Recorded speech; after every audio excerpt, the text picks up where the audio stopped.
За разлика от слоновете е дълбоко и меланхолично произведение, което изследва живота на един обикновен човек, затиснат от ежедневието и незабелязан от света около него. Главният герой, господин Харалд, е човекът на гардероба в театъра, който живее в сянката на прожекторите, взимащ връхните дрехи на посетителите и чакащ края на представленията.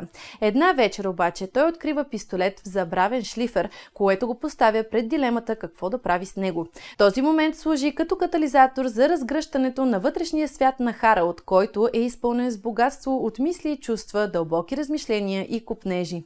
Авторът използва този персонаж, за да покаже колко много може да се крие във вътрешния свят на един обикновен човек.